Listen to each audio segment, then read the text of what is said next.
You can't scale a business without this. The framework, Starbucks, used to open 35,000 stores. Here's something that should bother you. You've probably spent years trying to get your business to a point where it runs well, where clients are happy, your team knows what they're doing, and the quality of what you produce is something you're proud of. And most days, it is. But then you hire someone new, or you take a week off, or you land 3 clients at once instead of 1. And suddenly, things start to slip. Deliverables come back inconsistent. Clients notice a difference. And you find yourself back in the middle of everything, fixing it. Sound familiar?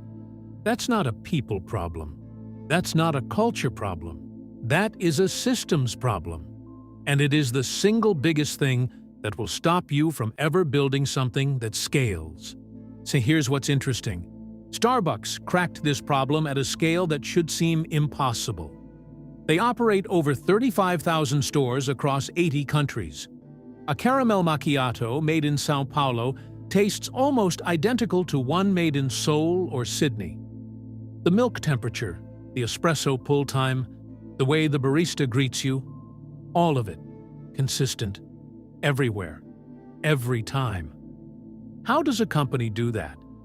Not with better people, not with a more inspiring mission, with a system, one they borrowed almost entirely from a car manufacturer in Japan. Today I'm going to break that system down, and I'm going to show you how to build your version of it, whether you're running a team of 3 or a company of 300. Why scaling fails without this? Let's start with the uncomfortable truth. Most business content won't say out loud. Most businesses don't fail because the product isn't good enough. They fail because the founder is the product.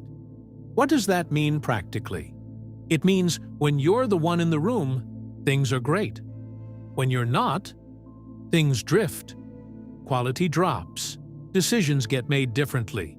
And the experience your customers signed up for quietly becomes something else. Michael Gerber nailed this in The E-Myth. He called it the fatal assumption, the idea that if you're great at the work inside a business, you'll naturally be great at running the business. Most of the time, the opposite is true.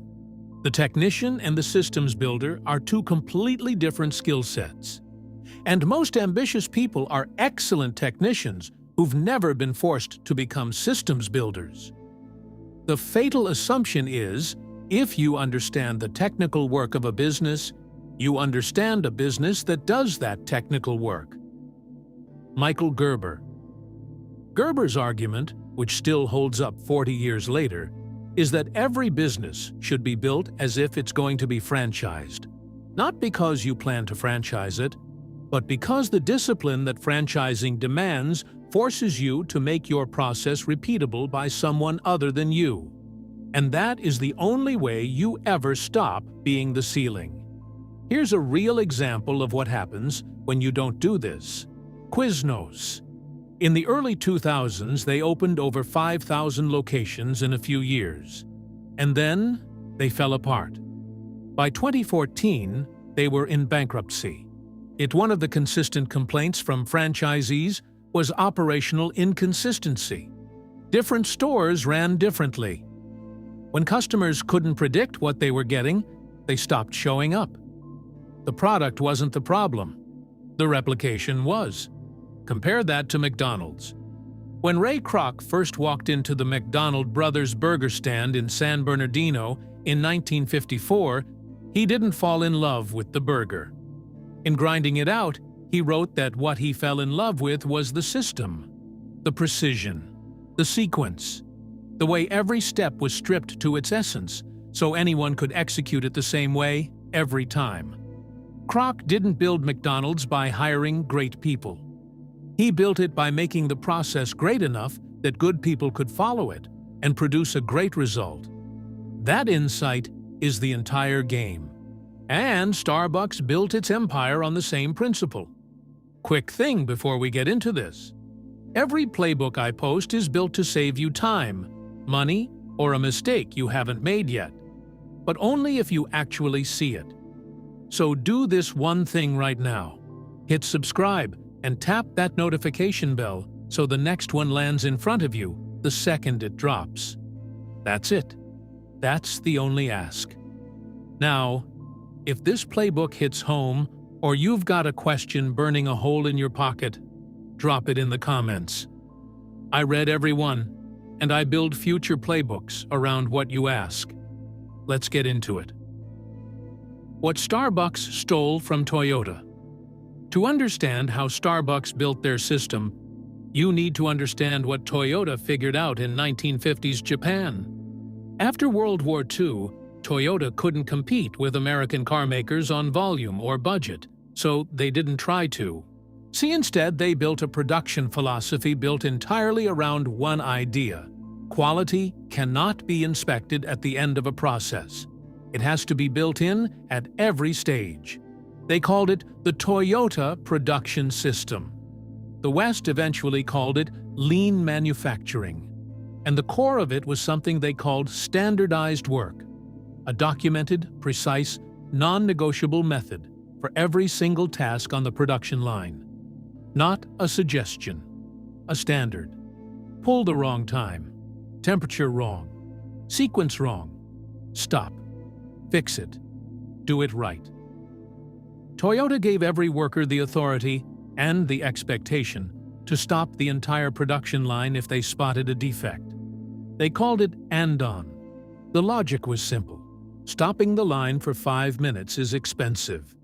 Shipping a defective car is more expensive.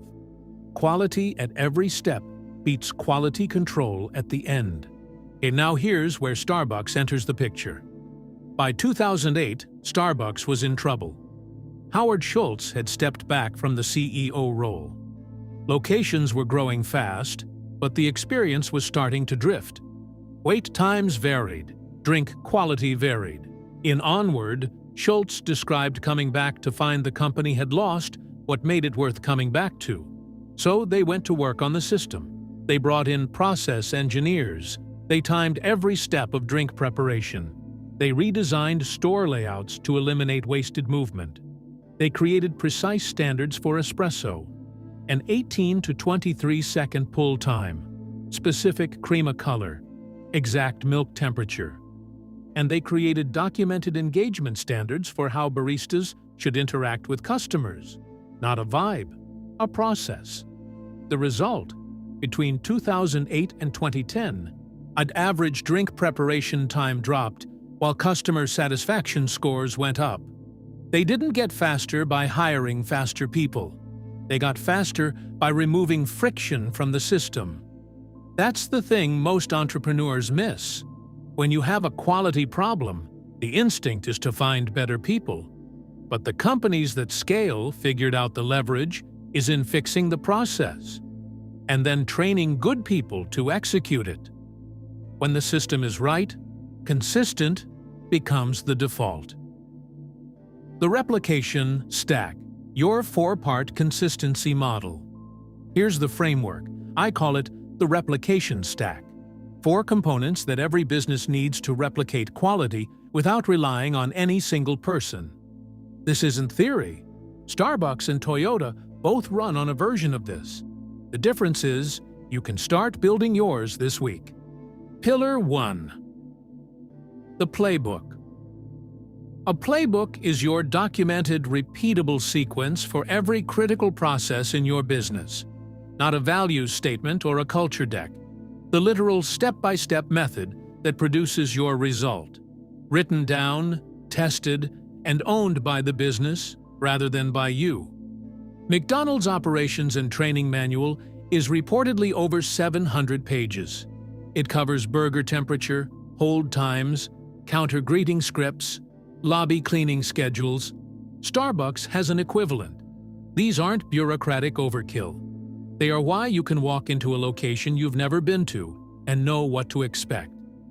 Atul Gawande made the case for this in the Checklist Manifesto. His argument was that most professional errors, including in surgery, don't happen because someone lacks skill. They happen because, under pressure, even skilled people skip steps. A mandatory checklist doesn't replace expertise. It protects against the moments when expertise gets stretched thin. Build yours. Identify your 5 most impactful, repeatable processes, the ones where inconsistency costs you the most. For each one, write every step in sequence. Time it. Then hand it to someone who's never done it and watch. Every moment they hesitate is a gap. Fill it. When they can execute it without asking a single question, you have a playbook. Pillar 2. The standard. A playbook tells you how. A standard tells you what done looks like. You need both.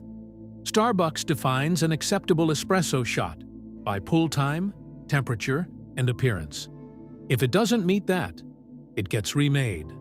No exceptions, no judgment calls. The standard is the standard.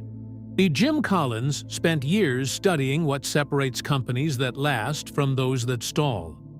In Built to Last, he found that enduring companies are almost obsessively consistent about their standards. Not inspirational, precise. They don't tolerate drift. Not because they're rigid, but because they understand that every exception to the standard is a step toward the standard, meaning nothing. Build yours.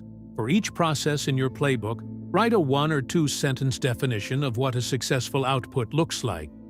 Specific enough that 2 different people could independently agree whether it was met. Not a good client email. A reply sent within 4 hours, under 150 words, that directly answers the question and states the next step. That's a standard. So Pillar 3. The training system. This is where most growing businesses fall apart.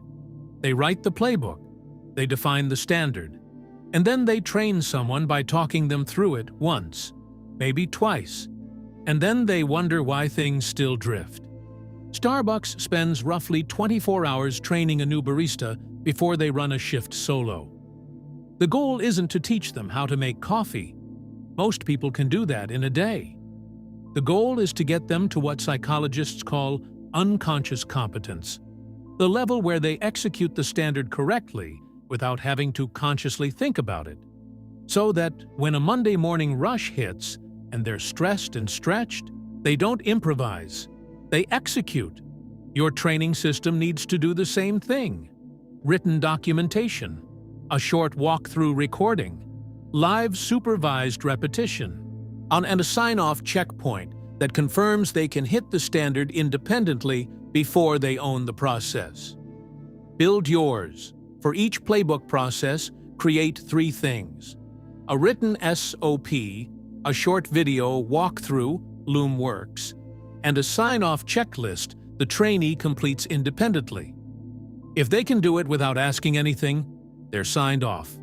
If not, you've found the gap. Fix the training, not the person. Pillar 4. The feedback loop. Toyota has a concept called Kaizen, continuous improvement. The belief that the process is never finished. Every worker on the production line is expected to flag problems and suggest improvements constantly. Not in a suggestion box that gets ignored. In a structured system where every flag gets reviewed, and the best ones get written back into the standard. And this is what makes the Toyota production system compound over time. The playbook doesn't just maintain quality, it gets better. Problems on the line feed back into the design of the line. The system learns. Ray Dalio built Bridgewater, one of the most consistently performing hedge funds in history, on the same principle. In principles, he calls it an idea meritocracy. The structure exists so that reality constantly corrects the system, regardless of seniority or ego. The feedback loop isn't soft. It's the mechanism by which the business gets smarter, faster than any single person could. Build yours. Set a quarterly playbook review. Create one channel, Slack, Notion, a shared doc, whatever your team already uses, where anyone can flag a process break or improvement idea. The rule is simple. Every flag gets looked at, and every improvement gets tested, and the ones that work get written into the next version of the playbook. That's it. The system now gets better on its own. How to apply this now to your business? Here's your 3-week sprint.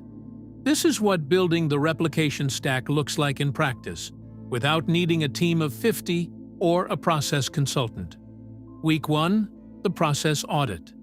List every repeatable action in your business: client onboarding, project delivery, invoicing, content, hiring, any process that runs more than once.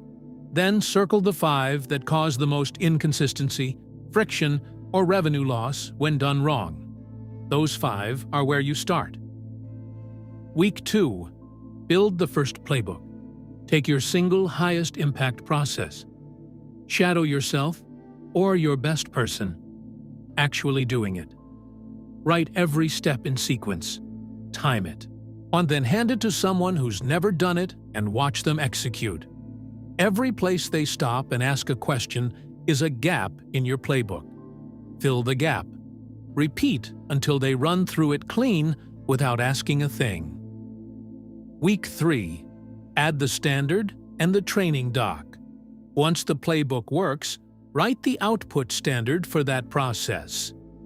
What does done look like specifically? Then build your training package. The written SOP, a Loom walkthrough, and a sign-off checklist. You now have your first fully replicated process. Roll out the same approach to the remaining 4 over the following month. For the feedback loop, start in week 3. Open a channel. Tell your team, if anything in this process feels off or wasteful, flag it here. You'll review it every Friday. The best ideas go back into the playbook. And the system is now alive, and it's improving without you having to drive every improvement yourself. That shift, from being the system to building the system, is what changes the ceiling on your business. It's not a leadership insight. It's an engineering decision. And you can start making it today. Howard Schultz came back to Starbucks in 2008 and made one of the most counterintuitive decisions in modern business history. He closed every single U.S. Starbucks location for one afternoon, 7,100 stores simultaneously, and retrained 135,000 baristas on how to make espresso. One afternoon to reset the standard. That move cost millions, and it was worth it. Not because it fixed the espresso, because it signaled to every employee, every customer, and every competitor. The standard is not optional. We are serious about this, and the companies that scale and stay aren't the ones with the best products or the most funding. They're the ones who figured out how to replicate their best performance. Not occasionally, not when the right people are in the room, but consistently, by design, every time. Build the playbook, define the standard, build the training system, close the feedback loop, and watch what happens when your business stops depending on you to be at your best, and starts running on a system that makes your best the default.